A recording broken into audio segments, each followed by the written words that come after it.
ishimwe twahawe twaryemeye kandi twarishimye nubwo tutari tubikuye bwose.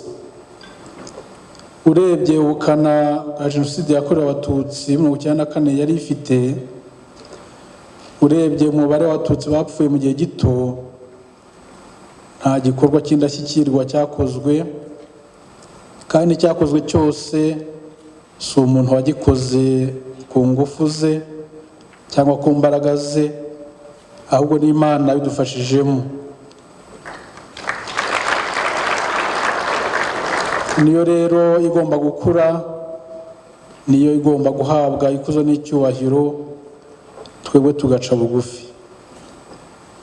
Udukorwa duto duto twacu umuntu yakoze, uko nabivuze, adukesha Imana n'abandi bantu twabanaga.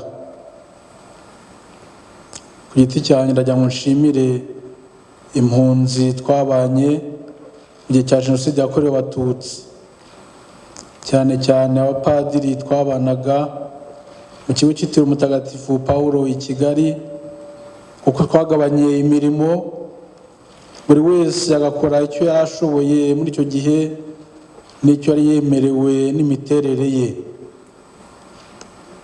Njyewe ndashaka gushimira ababyeyi bampaye ubuzima, kuko nta vangura iryo ari ryo ryose bantoje.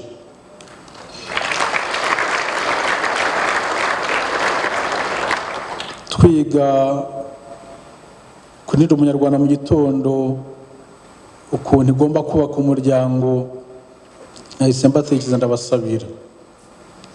Ahubwo batwigishije gukunda umuntu uwo ari we wese. Nkaba nshimira na Kiliziya Gatolika yangize umusaseridoti, kuko izo ari zo ntwaro narwanishije mu gihe cya Jenoside yakorewe Abatutsi: ubumuntu, ubukristo n'ubupadiri.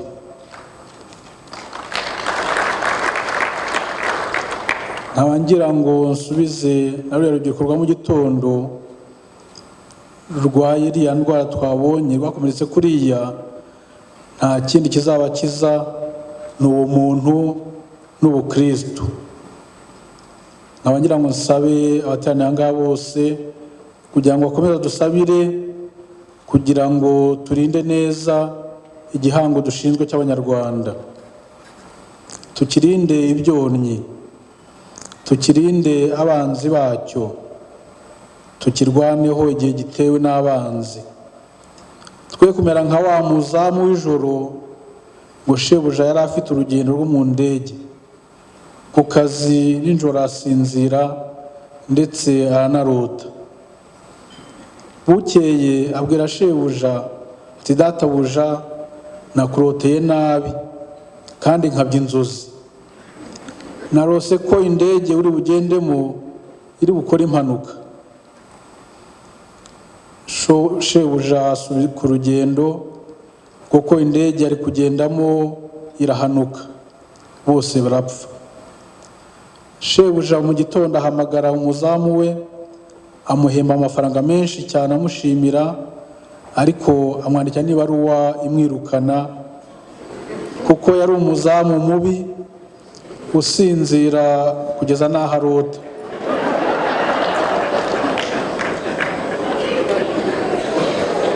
Natwe rero muzadufashe ntituzatatire igihango cy'Abanyarwanda, kugira ngo tuzabashe kukirinda neza.